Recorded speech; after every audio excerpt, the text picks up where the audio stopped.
আমাদের দুঃখ নাই। অনেকে আবার ফতুয়া মারে, এখন তো ফতুয়া মারার অভাব নাই, চায়ের দোকানে বসে বসে ফতুয়া মারে। কথা বলেন আছে না নাই? দেখবেন জুম্মা জুম্মা নামাজ শিক্ষা, দুটো নামাজ শিক্ষা কিতাব পড়ে চায়ের দোকানে দেখবেন নিজেকে বিরাট ভাবে জুম্মা জুম্মা দুদিন নামাজ পড়া ধরে ইমামের ভুল ধরার চেষ্টা করে। আছে না নাই? এরকম পাগলা কিছু আছে, এদের জন্য কবরে বেশি আযাব। যারা অল্প সেই পুঁটি মাছ অল্প পানিতে কি করে বেশি লড়ে না, জেনে রেখে দাও। এরকম কিছু পাগলা আছে, জেনে রেখে দাও।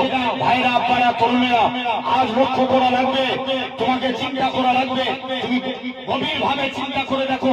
এখন আবার ফতোয়া চালু হয়ে যায়, বলে দিঘার জমিনে মন্দির হয়েছে, হুজুর নিজের গ্রামে মসজিদে নামাজ পড়েনি, দিঘায় যে নামাজ পড়বে। ভাই আমি তো এই জন্য বলিনি আজকে আলেম সমাজের আন্দোলন, এই জন্য তো নয়। কারণ আগামী 30 বছর পরে এখন দেখবে লিঙ্গ দেখিয়ে মসজিদ ভেঙে দিচ্ছে। আছে না নাই? আছে। কথা বলেন আছে। এই 6 ডিসেম্বর যে বাবরি মসজিদ ভেঙেছিল কি দেখিয়ে?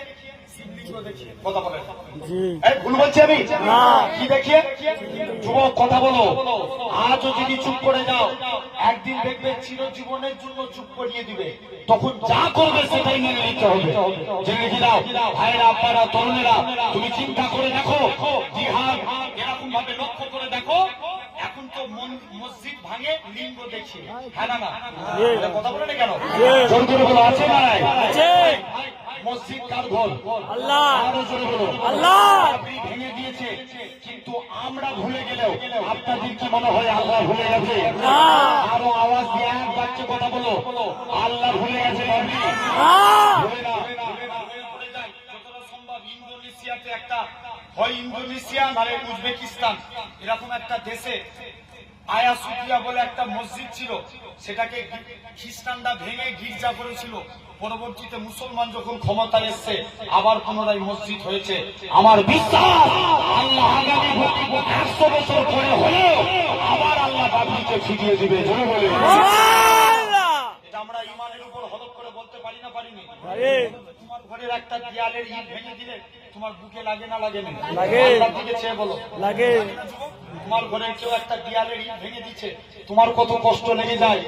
জেনে রেখে দাও মসজিদ কার ঘর? আল্লাহর ঘর। আল্লাহ কি ছেড়ে দিবে? আল্লাহ ছাড় দেন, ছেড়ে দেন না, এটা মাথায় রাখতে হবে। জেনে রেখে দাও ভাইরা আপনারা তরুণীরা করো। এখন 170% মুসলমান দিঘায় যায়। কত পার্সেন্ট? 70%। 70%